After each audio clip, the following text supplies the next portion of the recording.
Hello, everyone. Welcome to the Onyx Path Twitch for Onyx PathCon 2024. This is our distribution panel. I am very pleased to see folks here in the chat. Looking forward to talking about how the products that Onyx Path makes make their way into your hands. And I've recruited an amazing crew of people who are vital to the process to walk us through that and answer any questions we might have. So first up, let's meet our panelists. Let's kick it off with Adam. If you could please tell us who you are, what you do, your pronouns, and any sort of fun fact or interesting anecdote you would like to share with us. All right. Well, I'm Adam Jury, he, him pronouns, or they, them, whatever. I'm easy. And I work for Roll20, mostly on the drive-through RPG side, helping out publishers as a publisher relations rep. And I've been doing that for a couple of years now. And I also co-run Posthuman Studios, a small publisher. And yeah, I've worked for a bunch of other game companies. I've worked on Shadowrun, Battletech, Eclipse Phase, a whole bunch of other licensed games. And fun fact, well, I think everybody probably already knows this, but I think pro wrestling is the greatest form of art. I refuse to argue that point. I will concede to your wisdom. Thank you so much, Jason. How about you? Hi, my name's Jason Walters. I'm the general manager of Indie Press Revolution, the distributor of small press role-playing games. I'm also the publisher at Hero Games, where we're still publishing Champions and all those sorts of things. And much like Adam, I am a big fan of the wrestling arts, particularly those from south of the border. Oh, nice, nice. Get a little bit of mucha lucha going on. I love it. And that then brings us around to James, please. Oh, from north of the border. My name is James Bell. I'm a he, him. I help out coordinating the Onyx Path crowdfunding, running the campaigns, and then kind of coordinating the distribution of awards through the post-campaign phase. Nice. And I, of course, am Travis Heday. When I'm not running games or streams, I'm writing games. And I have the pleasure of cracking this open for all of the fans to see if you're curious about, how things are done. What takes so long? Why does this happen before this? Why does this happen after this? This is the panel for you. So I know we had talked a little bit in the before time, before we went live, about just getting sort of a base understanding, like um, a real quick primer on how distribution works. So if you could, Adam, you want to break that down for us and give us those details before we dive into the specifics? Yeah, so for the longest time, and this system still exists, the game industry works under what we call the three-tier distribution system. And the first step of that tier is the publisher and the creators. And obviously, they make a game, they send it to the printer, and they print a couple thousand copies, 10,000 copies, whatever it may be. And then they try to sell them to distributors, who are the second part of the tier. And distributors will analyze the games and the company's success and all that sort of stuff and go, okay, I think we can take 400 of this, to start out. Now, they will take them and try to sell them to stores. And stores then, of course, stores aren't going to buy 400. They might buy 6 if they think it might be a good one to start. And then they put it on the shelf and talk it up and try to sell it to their customers. So distributors are customers of the publisher. Retailers are customers of the distributor and the publisher, and gamers are customers of all three indirectly. And because there's also 3 tiers in that distribution system, well, everybody has to have a cut of the pie. And that's basically the long and short of it. Sweet. And yeah, that is an interesting note to even begin on, because I think sometimes it's easy to lose sight of just how many moving parts there are in getting a book made, right? Because you have to pay your writers, your artists, your layout, all these folks before you ever put it out. So when you're budgeting out your book, you have to think about everybody who's going to get their piece of the pie on the other side of it. You know, and it can. Yeah, and uh the for a long time, a lot of people in tabletop games, writers, artists, editors, they would get paid 60 to 90 days after a book came out in stores. And that was because that was when money started coming in from the book, from the distributors. And thankfully, some of the stuff that we're going to discuss tonight has disrupted that, and it's a lot more common for contributors to be paid on publication or even on receipt of the final finished work, which is even better.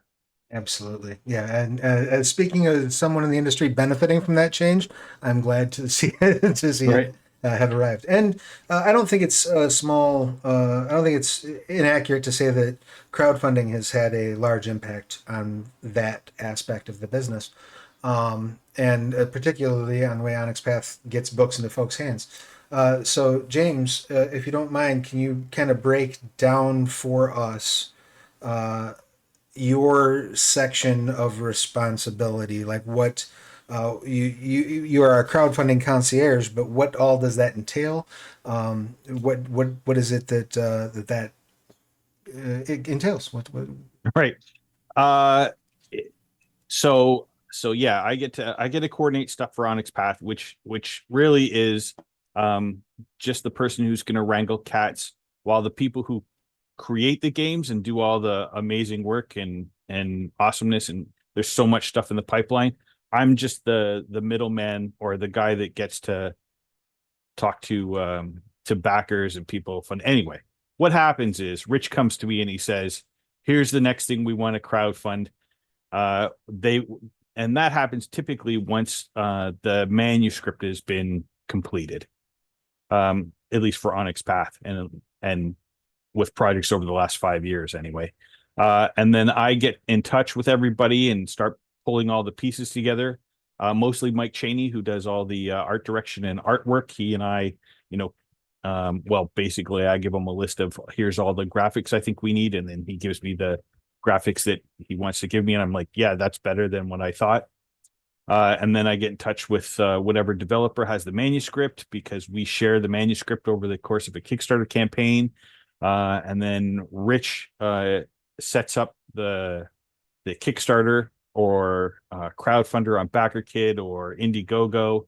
And then I build the pages and set up the rewards and have everybody check it 800 times before. And then we usually find the mistake that I made the day after we launch. That's what I like to do. Yes. And then I get to post the updates, and I kind of run the campaign, sharing the little bits throughout the month and answering questions from backers. Not so much about the content, but about the process. And having me there allows backers to kind of use me as their point person to throw questions at, and then I can usually feed that stuff back to the Onyx Path team, and they'll answer some of that.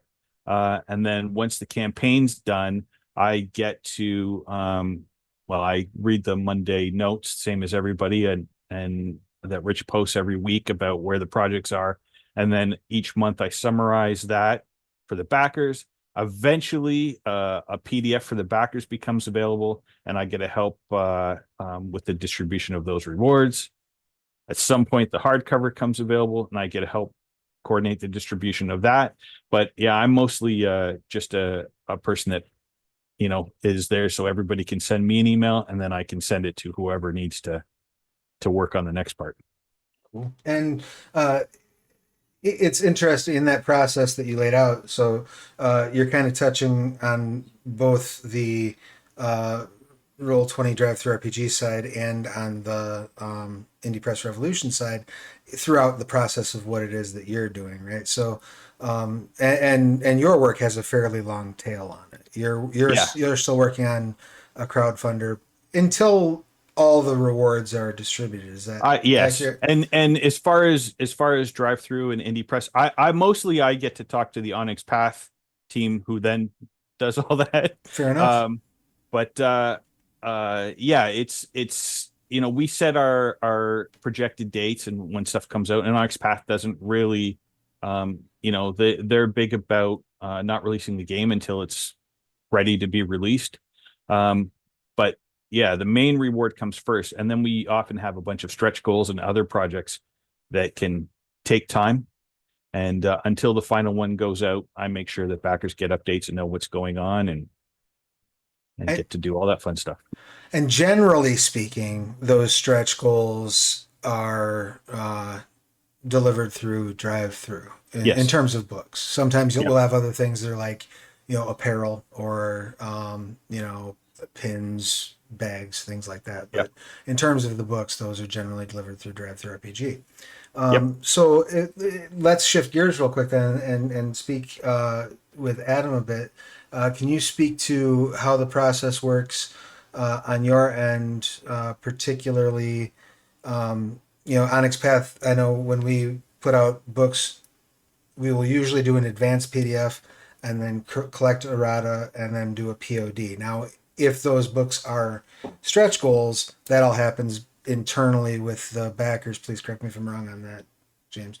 The errata process, and then we finalize it. But can you just break down for us, Adam, what it looks like on the drive-through end, and how these things roll out, the process of getting a PDF, the process of getting a POD, and how and things that might change in between there, or ways that might get hiccuped.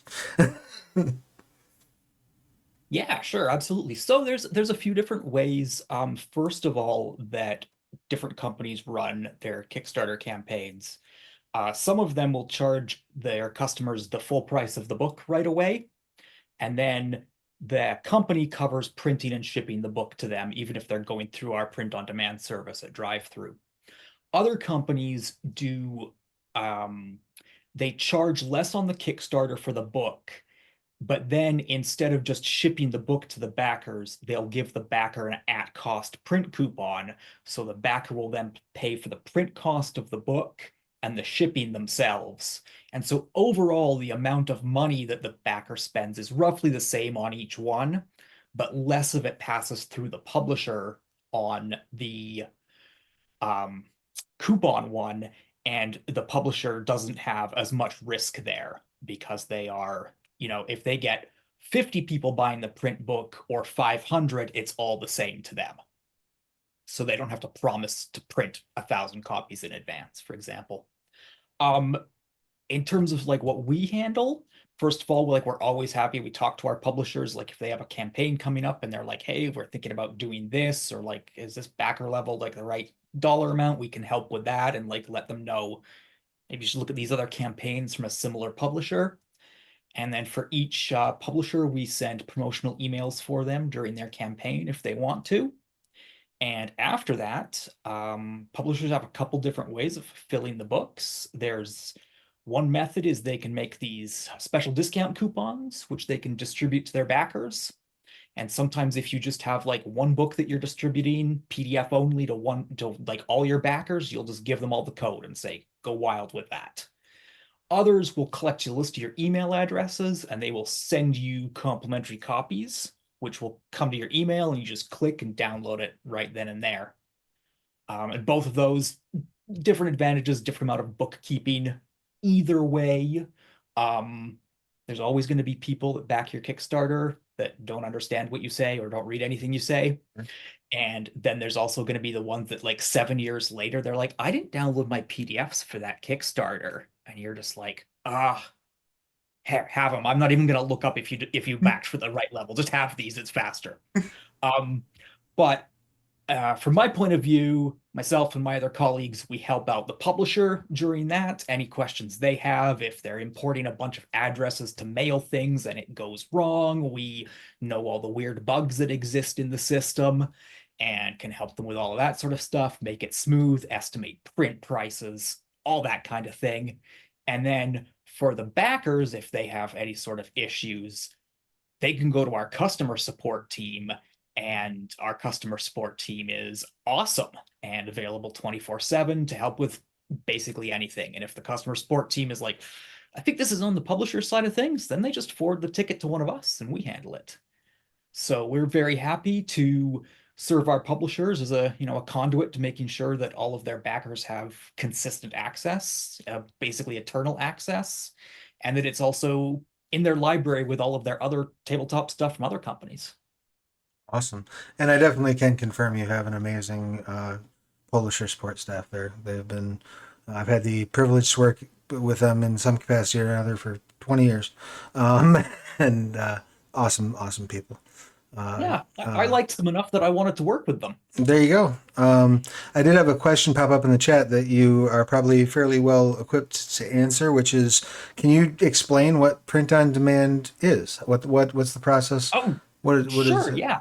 Yeah. So, we'll talk first a little bit about a traditional print run, which you'll sometimes hear called an offset print run, and that's maybe not the most useful term to describe it because that's a printing technique as Right. opposed to a publishing technique, which is a weird line to draw. But anyways, traditionally, when you would make a book, you have to go to a printer and say, I want 3,000 copies of this book. It's 128 pages. It's got a glossy cover. It's soft cover. And they'll say, well, for, 3,000 copies, it'll be $3.30 each. But if you do 4,000 copies, it's only going to be $2.90 each. And then you play this fun dance of how many copies should you print, and don't get tempted to print many more than you need to print. And that has been the downfall of, frankly, many tabletop publishers who they overprint and then have a bunch of books they can't sell, they can't recoup their money, they can't afford to pay their people or do the next book. And at the same time, underprinting, because the fewer units you print, the more you pay per unit. So if you underprint originally and then have to reprint quickly, oftentimes that makes you less money because you're paying for two shorter runs as opposed to one larger one. Print Gotcha. on demand just takes that and tips it on its side. And literally, if you get a print on demand book through DriveThruRPG, there is a printing company that we deal with, and they 24/7 print one copy of a book. They batch them all together onto the printer. I've seen it, it's really cool. And you will just see different books flowing by you in pieces, super fast, obviously. And literally, they have a barcode on it so they can match up the cover and the interior. And then they take the one copy of the book they've printed, shove it in a box, and mail it to you. So it takes a little longer to get it because it's not already printed, but you also don't get into the situation where you have printed 500 copies and now they're in your garage and you're like, I really wish somebody would buy some more books. Right. So many publishers use print on demand, especially for supplements, which may not sell as well as a core book, like small things like adventures, and also for reprints. Because sometimes you're like, this book is sold out of its print run of 3,000. I probably shouldn't print another 1,000, that could last me 10 years. Let's just put it into print on demand. Gotcha. Very informative. Thank you. And obviously the converse or the opposite of that is traditional print or offset print, and that's more along the lines of what you tackle over at IPR. Is that fair to say, Jason? Yes, we are where those 500 copies end up when your spouse tells them to get them out of their garage. And so I'm sure you've saved many a marriage. Yes, we are a warehousing operation with an office. I'm in the office right now, and we receive lots of books in from publishers. I'll move specifically to Onyx Path in a moment. In lots of anywhere from 30 copies to 3,000 copies. With, as Adam was mentioning, the smaller numbers of copies usually coming from digital print runs, which is used for print on demand, and the larger ones coming from after offset print runs, which he also mentioned, which typically are 500 copies or more, 500 copies up to tens of thousands. There's some differences in the books, in the way they look in their production and so forth. In Onyx Path's case, Onyx Path produces a pretty sizable number of very deluxe hardcover books, of 8.5 by 11 specifically, meaning the larger sized, the bigger sized books, bigger hardcover books you would see. Often with a lot of really kind of intricate flourishes, silver, gold leaf. I don't know what the process is called. Someone can step in if they do know, but where you have sort of a leatherette cover and you roll heavy weights across it to make it, to emboss it and give it chains or emblems or that kind of thing. A lot of that sort of stuff after fulfillment to Kickstarter backers that Onyx Path does comes out to us at our warehouse, where we busy ourselves with selling it to retailers, bringing it to conventions that Onyx Path isn't attending themselves.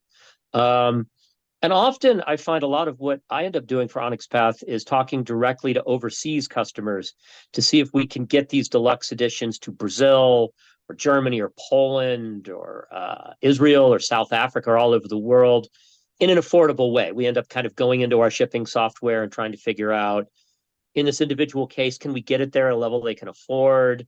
We do a lot of that for Onyx Path. We're kind of a non-traditional distributor at IPR for a bunch of different reasons, but one of them is that we're also a retailer online for our publishers, as well as selling to retailers, and that we work a big circuit of conventions, both directly and through associates around North America, to kind of bring product to those conventions as well.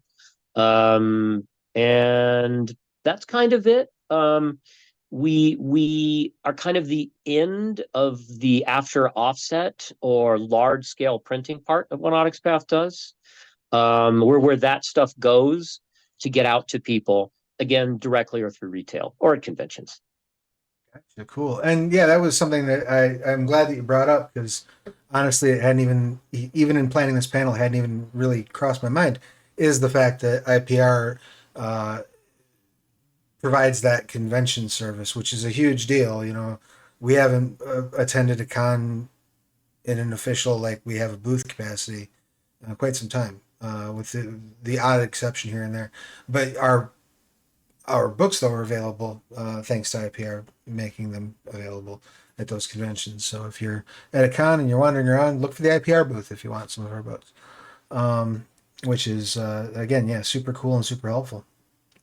And so then I assume that means that there is some coordination going on. Uh, how does that process look in, we've got our Kickstarter, it's done. We've done our PDF release of the Kickstarter that has been behind the scenes sent out in its initial form to the backers so that they can do their errata. Errata's been added in. We've gotten the POD coupon out to them. POD's up on Drive-Thru RPG, right? Onyx Path behind the scenes does whatever magic they do to get it off to the printer. And then is it a direct, like, James, do you have to break out, like, is there some sort of like a list or a spreadsheet? Are you involved in getting the breakdown of what's going where in that, or is that all I done? mean, yeah, it's one of those things. We use a pledge manager after the campaign, so I get everybody's information that back during the project, and that's how we make sure that's how the PDFs go out. We make sure that's how the POD coupons go out. Eventually, the stuff is printed. It ships right now. The printers Onyx Path are using for a lot of projects are overseas, so you'll see on the Monday notes, the book is printed. Now it's on a boat, and then we wait, because it takes a long time to get from there to here. And then I'll get a note, or I'll bother the team a lot, and eventually they'll answer and say, "This is the date we just heard." And they might not know for 6 weeks or 8 weeks, depending on the tracking of everything. But eventually, Onyx Path has a partner that receives it, brings it in, and then processes the pick pack ship. I take everything in our pledge manager and break it all out for them and let them know what's coming, and then they can use their system to interface with our pledge manager and pull that information once I've set it up for them. And then when they're done, they send me the email that says everything's shipped out. I answer questions about all the people that forgot to change their address or didn't answer in time, or like Adam said, oh, by the way, I forgot to respond to this campaign from 2 years ago. I take care of that, or defectives, whatever. When we're all caught up and the process is done, that's when I talk to Onyx Path and say, okay, we're done. And then the team at Onyx Path tells everybody to box it up and ship it to IPR. And then anybody that comes to me at that point, that's the link I give them. I say, oh, you missed out on the campaign, but here's the link to IPR. You can still, and for a lot of products, I mean, for some of Onyx Path stuff, they print and get it into retail, but for a lot of the, like Deluxe World of Darkness or Exalted stuff, IPR is the only place you can buy. It doesn't go into any channel other than through IPR. So, either get your retailer to order it from them, or that's where you buy it online. And, especially if somebody's, as you say, somebody's in Brazil that needs it, more power to you for shipping to them, because that's a challenge sometimes. Well, that is one thing I did want to touch on. Before I do, I want to make sure everybody is aware. We do currently have every year during Onyx PathCon for our anniversary sale. We run deep sales on IPR over at Drive-Thru RPG and now at Roll20. So if you head to the link tree that I've got in the posted comment in the chat, you can see those sales. We've got, I believe it's up to 75% off over at IPR. And the beautiful deluxe edition books you're talking about, like for example, this deluxe beautiful copy, I hope it's showing up okay, of Yep. The Dragon Blooded What Fire has Wrought. I think this is currently 50%, might be 75% off. I got a big old, I won't even bother trying to show you because I'll throw my back out trying to lift it, but I got the Wraith 20 book here. That one's on sale. I don't think you'll ever find it for a lower price than it is right now. And that's over at IPR. We have up to, I believe, 75% off over Drive-Thru and up to 50% off over at Roll20. And all of those links, along with the partner channels for this convention and our various socials, are all in that link tree that's pinned. So it's a one-stop shop to figure out how to get what you want to get in your hands. But now that I've mentioned that, one thing I did want to ask for sure, because it was brought up, difficulties in distribution, both, and this is kind of twofold.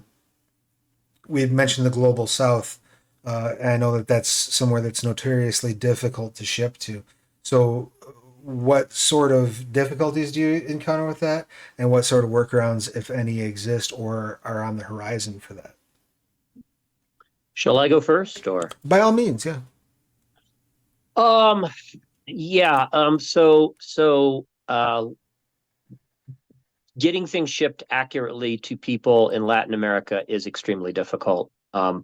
Quality of postal services varies a great deal from country to country, and of course, it's expensive. You have pretty good luck with things like UPS and FedEx in Latin America, for example. That's often a much better way to go.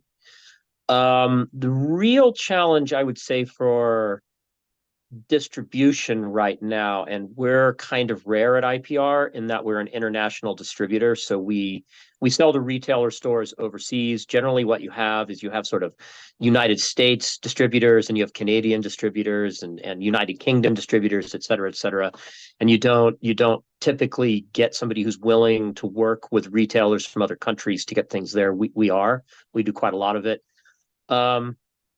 Europe is fine.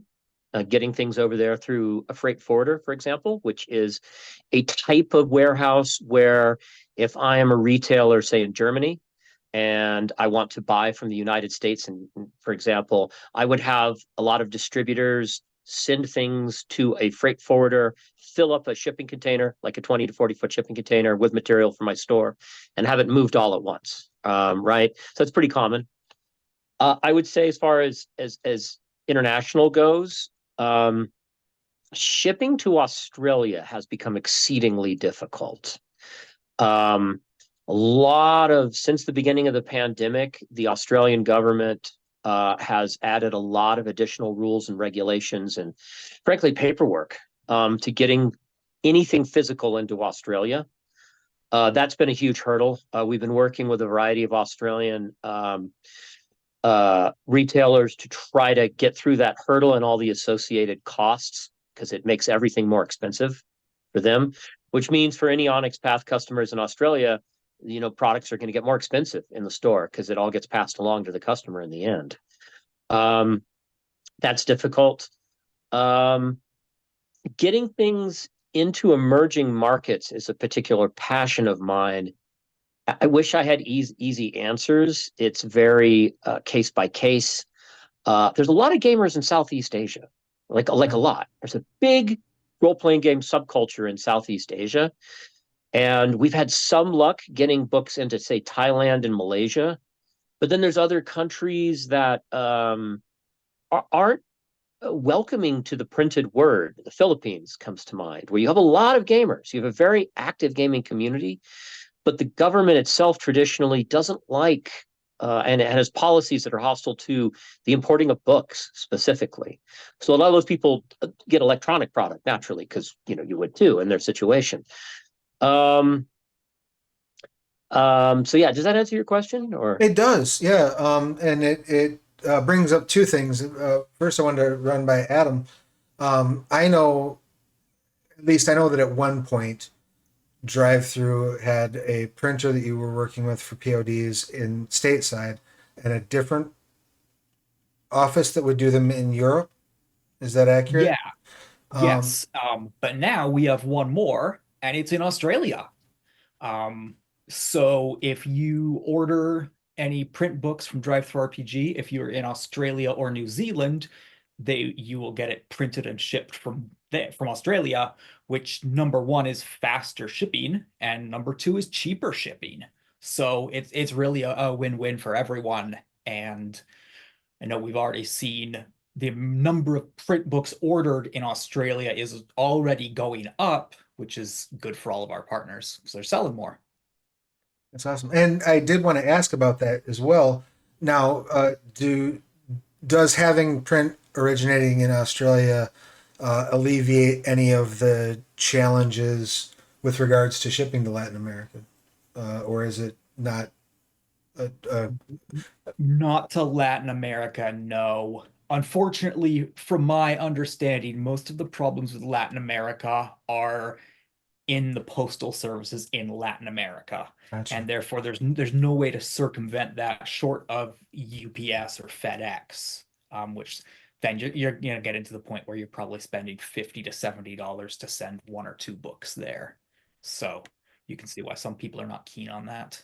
I sure can. And I also saw a brief exchange just in the chat, James. You're saying we do ship to Brazil. It's just that it's costly, right? It's costly, and there's a lot of paperwork, and especially to Brazil, you got to make sure your tax ID is on the package, so the way that claims and that gets filed in their taxes, and there's some days it may depend who's receiving at customs that day. That anyway, Sure. it gets a challenge because you get, like you said, things go shipping, and we have tracking, and then it hits somewhere in Brazil, and then the tracking number just stops until it either shows up 4 months later and says delivered, or our warehouse back in the States says, hey, this book just came back and we don't know why. Now, Oops. if something like that occurs, is that just a cost that we're eating and then trying to resolve? Like, how does that function Depends in terms whether Rich is watching right now or not. We do our best to get everybody everything that they ordered. Sometimes if somebody gives us the wrong information for shipping, we're happy to ship again if they want to cover the cost. They paid for the book, and we'll have sometimes the book bounces back to us, and now to get it for them, pay us to ship again. If there's stuff that arrives damaged, we can cover stuff. There's also, we're fortunate enough to have a lot of repeat backers, people that are showing up in the chat, and there's things we can do where, if something got shipped out and for whatever reason they didn't get it, or it arrived damaged or whatever, I know that, they've probably got something coming again in 3 months, so we can throw another book in Right. the box. Catch them on the You next kind of time marry around. those up, but yeah, Yeah, we do our best. that's awesome. And it's cool to be able to have that sort of visibility and flexibility. And I might say, I don't think it's overstating it to say, James, if we didn't have you, we wouldn't have that. I, You know, you know, like, I mean, at the end of the day, I don't have a hard or complicated job. I just don't have all this extra stuff that you guys have. I'm not working on the games and dealing with all the other things. So it's, I just have the time. That's well, all it is. well, I appreciate, and I know everybody at Onyx Path appreciates just the absolute hell out of your work. So thank you for that. The other thing that I wanted to address that was brought up in the chat, and it's kind of, uh, to me, it's very interesting. There was a question about like, is the current state of printing and shipping, how much of that is tied into the pandemic? Is it an ongoing problem because of the pandemic, or have things changed because of the pandemic? What sort of impact has that had on things? I'm of the opinion, as a layman watching from the outside looking in, that the pandemic is still a problem for things like this, and the audience may be very interested in moving past it, but it's still a reality that we got to cope with. But I'd love to hear your insights on that. Maybe if you want to start off, Adam, and then we can work our way around it. Sure. I mean, I think for more than shipping reasons, we all wish we'd be past the pandemic. Right, word. Um, so there's multiple levels where the pandemic has impacted the production of almost all goods. And the first is factories got shut down, and not just the factory that prints the books, but the factory that mills the paper and the factory that binds the books and the warehouse that they go to. So if everybody is shut down or working, maybe they're only working one shift a day so they can clean the place more thoroughly, then everything goes more slowly. And one of the major problems, especially in the first year and a half, maybe even up to 2 years of the pandemic, was the big shipping containers that come over on boats, usually from, China. Um, they weren't able to get back to China efficiently. They were just piling up on the west coast of the USA and other common ports. And so it was getting more and more expensive to get space in a shipping container, to the point where shipping had gone up in some cases 800%. Um, and for the margins that most tabletop games have, that wasn't feasible to be doing. So companies were just like, okay, we've got to put a hold on these projects that have big shipments. And going back to the raw sort of pieces, if you're making a boxed game, or even if you're making a book, the different parts of the book come from different places. So any slowdown there snowballs. And you can only ship something out as soon as the last piece arrives and it gets assembled. So lot of issues there in terms of time and money and navigating new situations. It definitely also increased the bureaucracy at some places. I think everybody is a little more following the rules in some cases where things might have slipped through more easily before. And yeah, like, so essentially the price of making everything went up, and the amount of time it takes to make it goes up. And not to mention that you know we have been and are still losing human beings to COVID who were involved in making these things in every respect, start to finish. So it is a human tragedy before it's a commercial tragedy, but it is still a commercial tragedy. Absolutely. Absolutely, 100%. And Jason, do you have any further thoughts or expanded thoughts to add to that? Yeah, Adam did a pretty good job of summing it up. I would say that as far as paperwork, additional paperwork goes, touching back on Australia, yeah, that was heavily affected by the pandemic, and the level of regulations and changes made by the Australian government during the pandemic haven't gone away, and that's part of that problem. Yeah, Adam's right. From what I understand, speaking to our publishers, a lot of projects got backlogged or put on hold that are now slowly kind of coming through. In the first 2 years of the pandemic, you had a lot of shipping container ships getting stuck in the port of LA, for example, offshore, being held there for months and months at the time. You had I didn't know this before the pandemic, but it turns out about 1/3 of all merchant marine sailors in the world are Filipino. And the Philippines closed its doors entirely, and none of these guys could go home and be exchanged for other guys. Oh, And so geez. they ended up instead of working like third of the year, quarter of the year on, then a quarter of the year off, then a quarter of the year on, they're stuck on their ships for 6 months, 8 months, and mistakes started to happen and accidents started to happen as people got tired and worn out, and you had an increase in shipping insurance, like a dramatic increase in shipping insurance. I remember something very strange that happened, including to Onyx Path games in Germany, is as a pandemic precaution, the German government was simply taking all of its incoming mail shipments, putting them in a giant warehouse, and slowly processing them. I mean, all of them. And it took half a year in some cases. So you had shipments of books through our postal service, through the German postal service, including Onyx Path books, that sort of went to Western Germany and sat there in an enormous town-sized building for up to half a year. And this was baffling to us and the customers in Germany, because it just, they appeared to go somewhere and stop in their tracking. Also, there was, and I don't want to downplay it, an enormous loss of life during the pandemic, including in some cases people that worked within role-playing games that passed away while the pandemic was happening, and were just sort of gone. In our case, someone passed away during the pandemic that was part of our associate network, representing us at conventions. So now, Adam capped it up nicely. I don't mean to tell too many anecdotes of specific things, but it has affected the pace of everything, the expense of everything, and the paperwork effort of everything, which again affects the expense. Well, and first of all, condolences on your loss, and thank you for sharing those stories.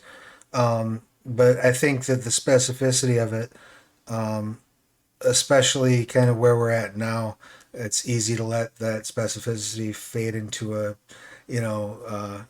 blurry background, right? Because we want to keep moving forward and so on.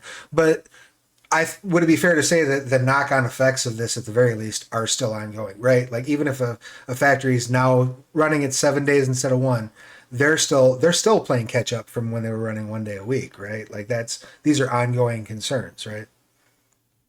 That is absolutely fair to say. Yeah. So that yeah, that would be how things are still being affected. I mean, it's still going on. People are still getting sick. People are still passing away. And that does affect everything, including our fun little elf games, as Rich calls them. Um, and James, can you just talk briefly on effects that you've seen in the processing on your end as a result of that? Sure. And I mean, I'll talk about, so this is me speaking secondhand, but this is me in my conversations with Onyx Path, and you can correct me from what you've heard, or Ian can fix it in the chat, or we'll fix it in post. Fix Just it in edit out post. what I say. But it used to be, Onyx Path printed everything in North America, and it was, we've got the manuscript, we've got all the edits, we've got it finished. They call up the printer. When can you get it done? Well, we have a slot open and it's going to be 6 weeks. Okay. So here's the files. In 6 weeks, they'll do a test print and they'll send it to Rich and Mike, and they'll review it and send it back. And that was, a day to get the test print, mark up everything, make the changes, a day to send it back. And then the print run can begin. And then maybe that takes 2 weeks from start to finish. And then it will ship to a warehouse, a distribution partner that we're using. And that, if things were slow, it was 10 days. But that's still a 2-month process from, okay, we've got it where we want to print, let's go. As we went through the pandemic when suddenly the printer wasn't able to get anything. Well, there were books that were ready to go, and the printer said, "Well, now we're a year behind." Right. So it went from, okay, well, once we know we have it all ready, we'll know that 2 months from now, and James can start locking down orders and getting the pledge manager all ready to, okay, well, we can't even send it to get printed for a year. You live with some of that, so that caused some delays. But even then, I think the expectation was as we catch up to that year, things will start going back to normal. But we had stuff that was ready to print, you know, uh, 2 years ago, and then you make the deal with the printer. And for a little bit, they had windows where whatever books you can get us for these 3 weeks in February, we'll be able to print, and then we might not be able to print your stuff again until November. So there was a lot of trying to coordinate to get things in those windows.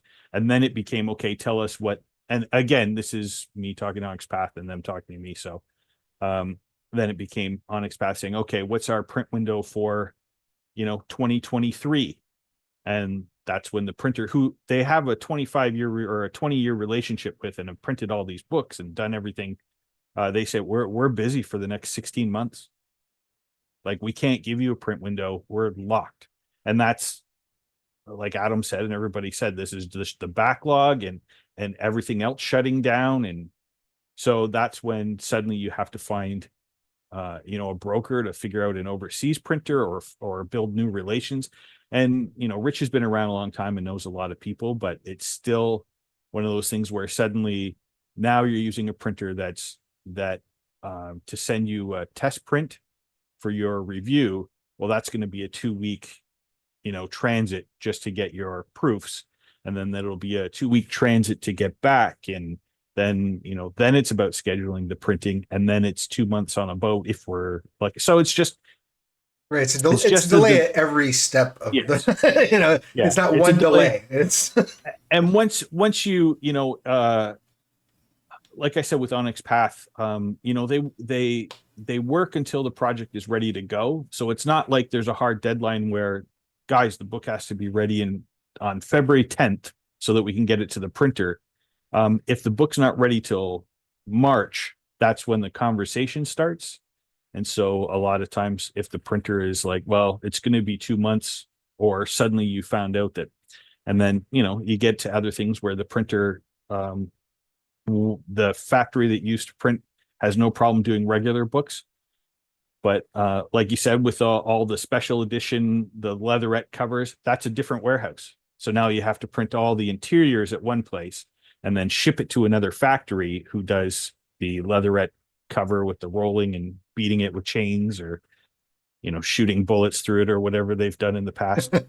And so then it just becomes, another thing, and then it gets sent back and who does the finishing, and then it goes on the boat. So it's the stuff you plan when you launch the Kickstarter or the crowdfunder. You say, well, we know how long it takes to get the PDF ready, and then it'll be 2 months to print. Well, suddenly that 2 months becomes 16 months, and then every other project you've done in that just gets, and we're dealing with a little bit of that now, that we've got a book that we had expected to ship out in November. And then I had to go on and tell everybody it's probably not going to be till August. So, and hopefully that stuff is landing in a port in the next 2 weeks. So we'll be getting closer on top of things, but it's just it's a domino effect.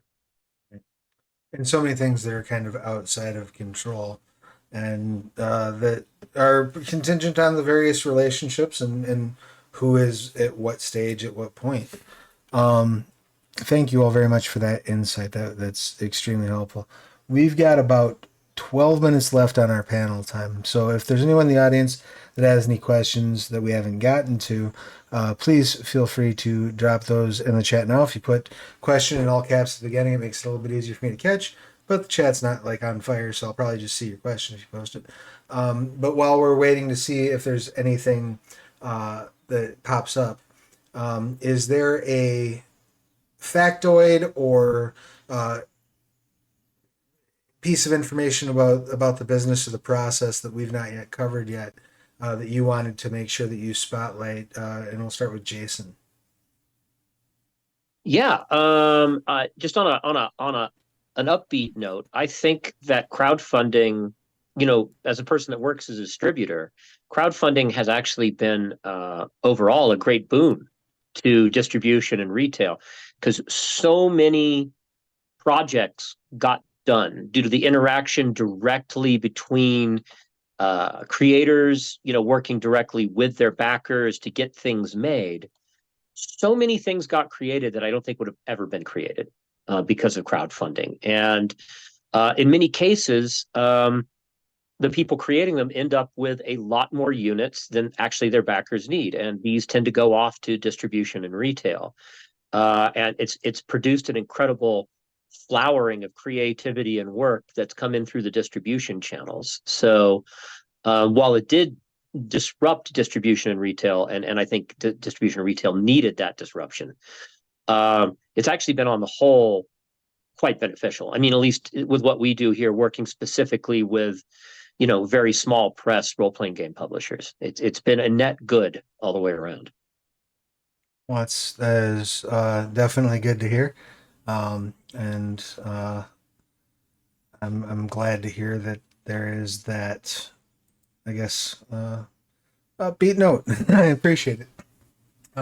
Adam, how about you? Anything that we haven't touched on that you wanted to touch on? Yeah, sure. I just kind of want to piggyback on what both Jason and James were talking about. So most recently, first, just like to mention that Jason and IPR are one of the companies that will take your game to retail if your game is quote unquote weird. If it's not an 8x11 book, if it's in a drawstring bag, if it is about robots in love, like if it's cool, they'll take it. A lot of other distributors are like, can we sell 600 of these in the first 2 months? Nope, nope, then no, I don't want any. And so they each have their roles, and IPR has a great niche. And that has been an overall good for the hobby and the industry. And James was talking about, some of the production delays and whatnot. And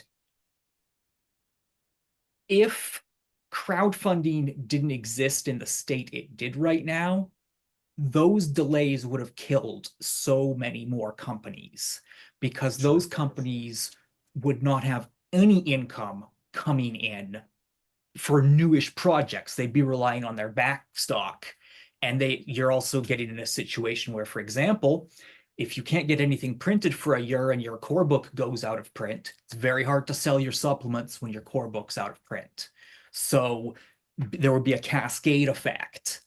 And certainly there were some new games that came out just during the pandemic that suffered because of that, all the pandemic problems. So it wasn't perfect, but crowdfunding and electronic distribution also helped a lot during that time, because I don't think it's a secret that electronic sales of games in the form of digital books, in the form of subscription services like Roll20, D&D Beyond, Demiplane, all of that stuff went up during the pandemic.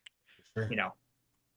I was for the first time playing D&D on Roll20 with my in-laws and my sister-in-law, and we had not played D&D before, but it's like, well, got to do something. Right, you got time to kill on an internet connection. Let's do it. Yeah, that's awesome. And James, did you have any final thought that you wanted to zero in on? My head's empty, but I'll just talk anyway. Yeah, I have no thoughts, but I think as some of that, the ability to crowdfund, especially for it's funny that a company the size of Onyx Path, where I think they punch way above their weight. I'm just going to compliment you now. Just with the fact that Onyx Path has a release every Wednesday is insane for the amount of people. So I think there's a perception that Onyx Path is one of the big companies. Right. When it's I don't know how many people are in your Monday meeting, but it's not a dozen. It's not a dozen. No. And So even all the people in the Monday meeting aren't employees of Onyx yeah, Path. A lot of us yeah. are like contract long-term freelancers, but we're still freelance. You know what Or I even mean? freelancers without contracts, like some of us. Right. It was just a handshake and good luck. It's the ability to shift some of the danger and the funding and the uncertainty, but the ability to, like you said, know what the print runs are, the ability to get PDFs and PODs out to people. When you're printing in Australia, it's a lot cheaper to order a POD and have it printed in your country and mailed to you than it is to ship a book from the States. With Onyx Path, the size they are, they're too big to fulfill out of somebody's garage, but they're nowhere close to big enough to have distribution centers around, and that's why you have to partner with people. But it's not like they can say, okay, well, we'll drop 300 books in Germany so that it can fulfill, because there's 12 people in Germany, or there's 32 people in Germany that bought the book, and it'll cost just as much to ship over a case at that time and then have some anyway. So it's the ability to deliver to the people that want it, the fans, and to keep the company going without bankrupting them on some games that are that they took a chance on, or I look at and say this should be the biggest game in the world, but really it's a small little niche game.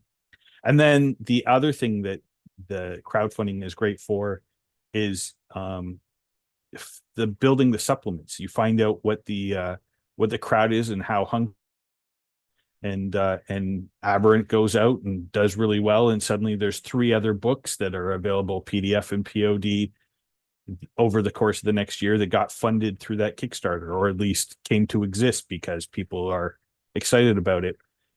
Or new chapters that were written in books because the fans voted. Backers just make things cooler, and having that fan base that you can. I mean, we're lucky that there's a lot of people that return a bunch. Well, So and that was something I wanted to touch on too. While we're all talking about how awesome crowdfunding is, it really does give us, I think, a tool to build a community in our fan base, unlike anything else that you have. You know what I mean?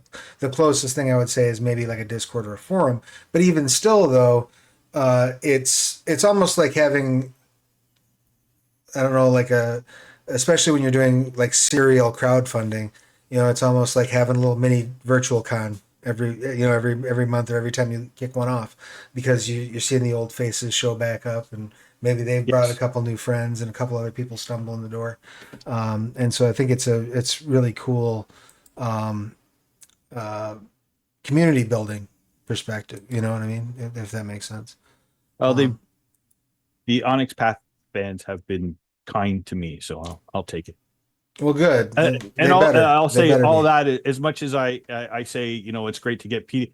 Obviously, I still have a thing for hardcover books, and I'll pay whatever shipping it takes to get here too. So I'm just as much a sucker as everybody else. Fair enough. So I like it Same. because I can pay. It's the same thing as everybody else. I back it on the Kickstarter or the crowdfunder, and then it's a gift to myself in a couple years that I forgot about. So Well, yeah, and please do remember, fans, when you're engaging with our crowdfunding concierge, he's probably a backer too. So whatever concerns you have, he probably has too. We're all on the same team, and that team is about having a good time with good books. So I want to take one more opportunity to remind you all I do have the link tree pinned in our chat. In that link tree, you will find links to our sale right now that we're running at RPR, our sale that we're running at Drive Through RPG, our sale that we're running at Roll20, all of our social media, and the partner channels for this convention where you can see actual plays throughout the rest of the weekend. That does bring us pretty close to time, so I'm going to go ahead and have everyone one last time tell us who you are, what you do, your pronouns, and if there's anything in particular you would like to promote. And let's kick it off. This time with James, we'll go in reverse order of last time. So, okay, I'm James. I help coordinate crowdfunding stuff for Onyx Path.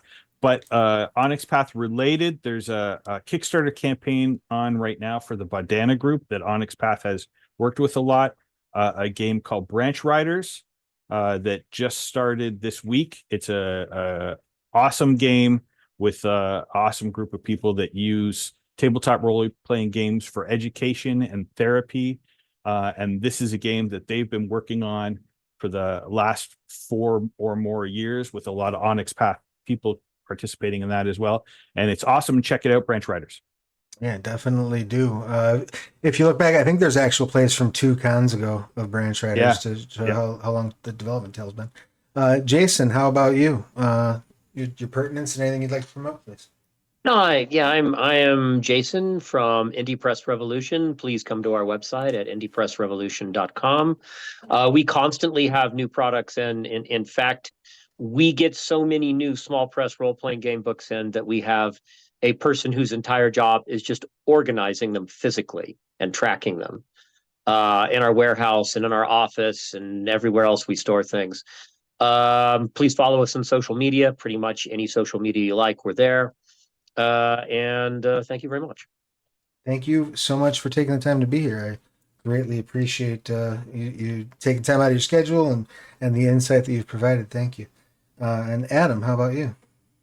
Yeah, I'm Adam Jury, he, him, they, them, whatever. And I'm with Drive Through RPG, Roll20, who help bring you games regardless of where you are in the world. And we're just going to keep on doing that while great creators keep on making games. Excellent. We greatly appreciate you. And I would like to thank all of our panelists and for your time. I'd like to thank all of the audience for tuning in, for checking out the various panels we have going on this weekend. If you hang out, I believe our next panel on the schedule is our Scion panel. That promises to be very exciting. I know they're going to be doing some talking about mythic shards. So that is I believe the next crowdfunder for Scion. So lots of cool info awaits in that panel. In the interim, I would just remind you to please wash your hands, get your shots, take care of yourselves and each other, because we want to see you at Onyx Path Cons for the next 13 years to come. Till then, have a good one. Bye, everybody.